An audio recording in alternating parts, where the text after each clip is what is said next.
This is Curious Minnesota, a Star Tribune project that sends staff from the state's largest newsroom hunting for the answers to great questions we receive from you, our readers. We're here to answer everything you want to know about the state's people, places, and culture.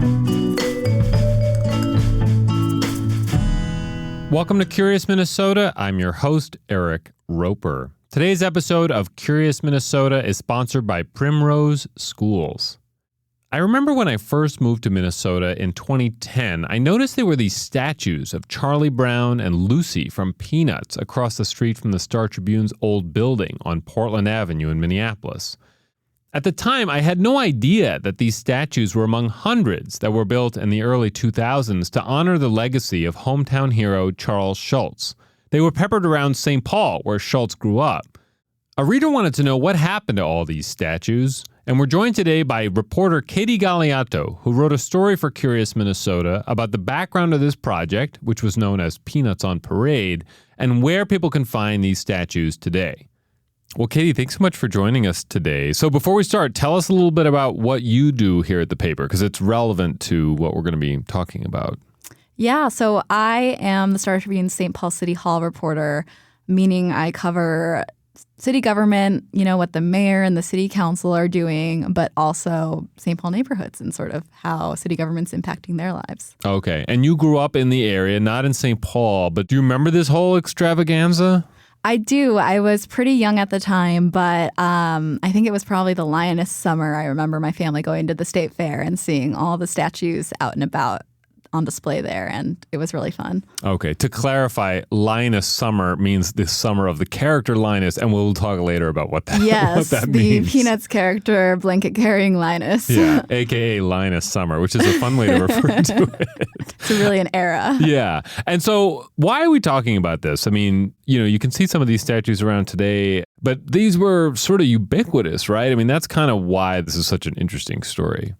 Yeah, I think we wrote about this because people really remember this being a big deal in St. Paul for 5 summers in the early 2000s. A former Star Tribune reporter who's now an editor at the Star Tribune said that, every pub and diner worth its salt had one of these statues outside their front door. So you really couldn't go anywhere in downtown St. Paul without running into a Peanut statue at the time. Yeah, and that's the history I just never knew because I had seen some of them around, but because you do see them, and we're going to talk later about where they are today, but I didn't know that they were so ubiquitous. I grew up with Peanuts, and I think a lot of us have memories of it, but it has its origins here in Minnesota. Tell us about Charles Schulz and his characters and how this all came to be. What's the Minnesota connection to Peanuts? So Charles Schulz, the creator of Peanuts, was born in Minneapolis in 1922, but he grew up in St. Paul, was a St. Paul boy through and through. His dad was a barber in St. Paul. He had a black and white dog said to be the inspiration for Snoopy called Spike in St. Paul. He attended St. Paul's Central High School. I think because, his childhood and teenage years were here in Minnesota, those were the experiences that later informed the, adventures of these Peanut characters that everyone around the world came to know and love. You mentioned in the story that he was drawing some things at Central, but they didn't want them or something like that? Yeah, I read in one of our archives that the Central High School yearbook didn't accept his sketches once upon a time. But okay. He showed them. Okay, so Schulz eventually moves to California, and there's this comic strip that starts in 1950. And then let's fast forward to the story that you wrote, which is 1999. What's going on then? So Charles Schulz was sick. He announced that his last Peanuts comic strip was going to run in a few months in February of 2000. Now, the city of St. Paul heard this in, December of 1999 and said, we need a tribute to honor this native son of ours who has gone on to do such great things. And at the time, Chicago had just done a really successful public art project the previous summer called Cows on Parade. Mm-hmm. And what they did was they had, 100 cow statues that they gave to local artists who painted them, and then they put them up around the city so people could go do sort of a scavenger hunt and find all these cow statues. And so that was sort of the inspiration for St. Paul saying, hey, why don't we do this, but with Snoopy's? And this was coming out of the mayor's office specifically.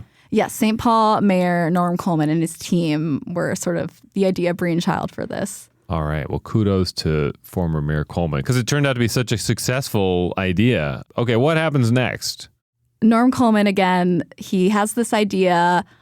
He also wants to bring back vitality to downtown St. Paul. So he says, why don't we see if local businesses will sponsor these statues by paying a few $1,000s? And they got about 50, restaurants, stores, whatever, to pay the city for a statue. And then they were paired with a local artist who would work on a design that was sort of themed around the business.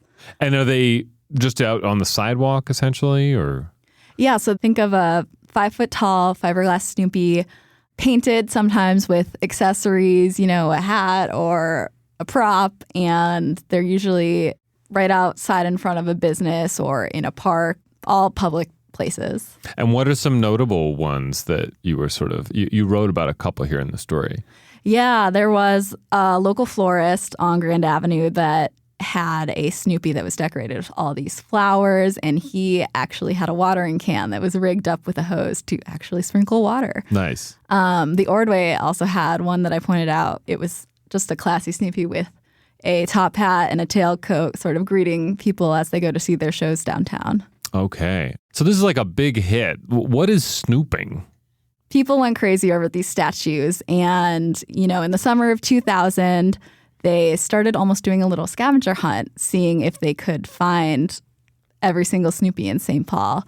They would make a list, check them off, take a picture with them, and compile little scrapbooks even where, here's the summer of Snoopy.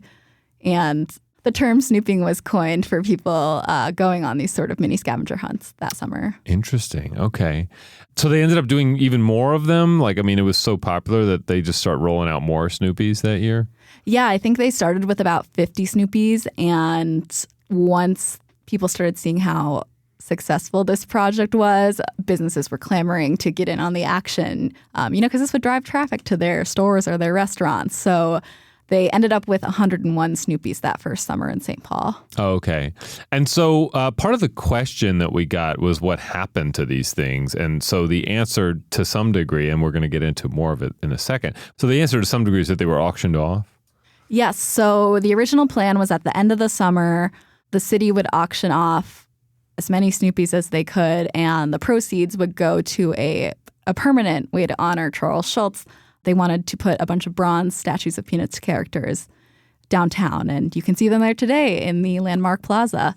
They also funded some scholarships for artists and cartoonists in the Twin Cities. Okay. This is a technical question, but if you were a business that sponsored one and you wanted to keep it, do you have to buy it at the auction? I think they ran into that problem the first year because they hadn't anticipated so many people wanting to keep theirs, and they struggled to find Snoopies to auction off that year. But after that, they ended up placing, an additional fee for businesses. So if someone really, to keep it. Yeah, if they love their character, they could pay to keep it permanently. Oh, okay. Because we're going to talk in a second about businesses that did keep them. So it wasn't like they necessarily had to go through the auction process. Yeah. Okay. We'll be right back. At Primrose, our balanced learning approach means exploring academic skills and life skills, combining purposeful play with nurturing guidance from teachers, and setting children up for success in future classrooms. Learn more at primroseschools.com/twincities. And we're back. So this is so popular that they then go to the rest of the Peanuts characters, and Charlie Brown is next, and this keeps going. Yeah, so they had a hit on their hands and wanted to do it again. So in the summer of 2001, they rolled out about 100 Charlie Brown statues, and people started going chucking that summer. Okay. All these new words. Yeah. The following summer, they did the character Lucy. After that, they did her brother Linus. And in the final year in 2004, they did a statue that was Snoopy's doghouse with him laying on top of it with a little Woodstock on his belly. Oh, okay. And so eventually, Charles Schulz's adopted hometown of Santa Rosa, California, jumped into this as well. Yes. The following year, after St. Paul sort of finished its tribute, Santa Rosa picked it up and did, I think, 3 years of their own Peanuts on Parade statues. Wow. Okay. What a big sort of movement this turned into. Okay. So where are they now? I mean, I've seen them here and there, and I didn't really realize all this that you wrote in the story, like the whole history of this. So now it makes so much more sense to me. I hadn't really put it all together. But you spoke to someone named William Johnson. Who's William Johnson?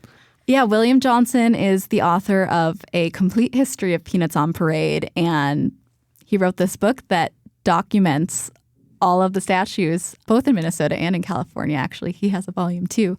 And he writes, who the artist was, who the sponsor was, how much it went for in the auction. And it's sort of just a collection of all the information about this project out there. Cool. And we spoke to William Johnson about sort of what got him so interested in this project.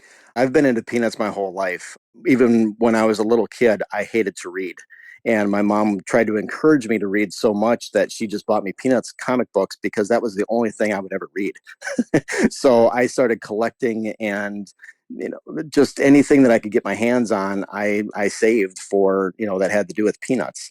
So I have a massive collection and, a lot of books and things like that. And I've just always been into them as far back as I can remember. So when Peanuts on Parade was announced, I was really like everybody else and wanted to go around and make sure I got pictures of all the statues.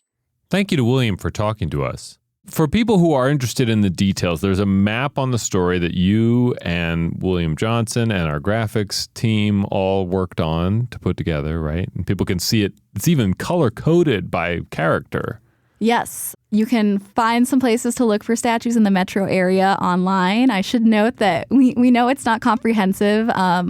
We ended up including statues that we'd seen or confirmed the location of in the last few years, but there are even more out there. So I guess that's a challenge to all you Snoopy lovers. There was also someone flagged a map for me after the story published. It was another online map that was created by a local person who has recently, even in 2024, gone out and tried to find as many statues as they could. Oh, okay. And so some of these are still at the businesses that sponsored them. Like where are some notable ones that you might see today?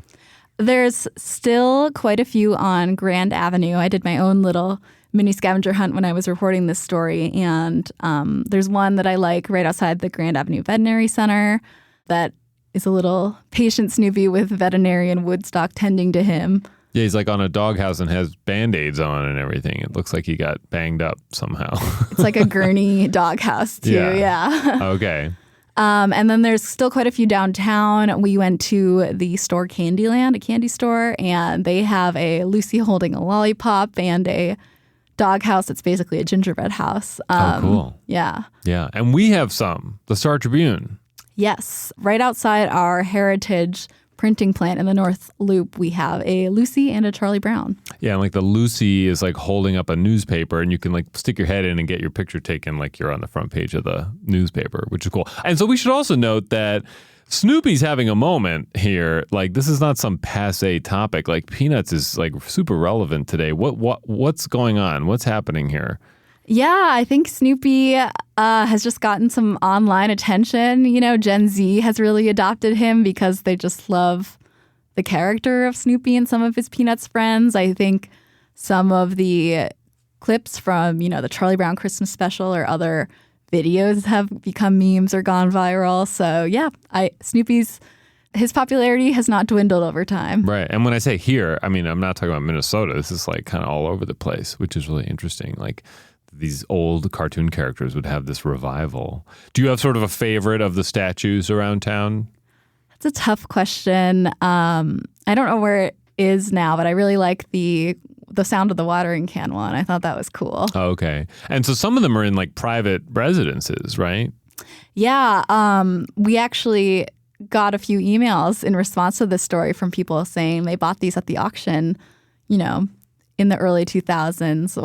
One woman has one on her patio in Naples, Florida. Wow. Okay. That's a long way to go. It is. It must have been a heavy lift. Right. And William Johnson mentioned, I think, or he had heard about one that was being used as like a bathroom towel holder, towel rack or something. Yes. He told me he thought the rumor was that someone had it in their bathroom, a Charlie Brown with his arm sticking out. Okay. And what else did you hear from readers? I mean, a lot of people probably have their own sort of experiences with this. A lot of fun memories of people who, remember going out and about and searching for these. Quite a few people flagged me to statues that we missed in our map.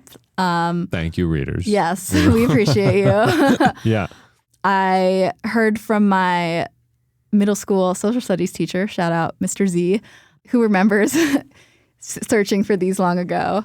Someone from the Airport Foundation actually reached out to let me know that they have been restoring their 2 Snoopies at the MSP terminal. People have noticed them missing, and they wanted to assure travelers that they will be back soon. The restoration is almost done, and they're supposed to come back this summer. What a fun story. It's like one of these things where you walk around and you kind of see these things, and like it seems interesting. It's a little bit of like a random thing now because they're not so ubiquitous. And then you read about the story behind them and you realize that this was like a big event, a big happening for St. Paul.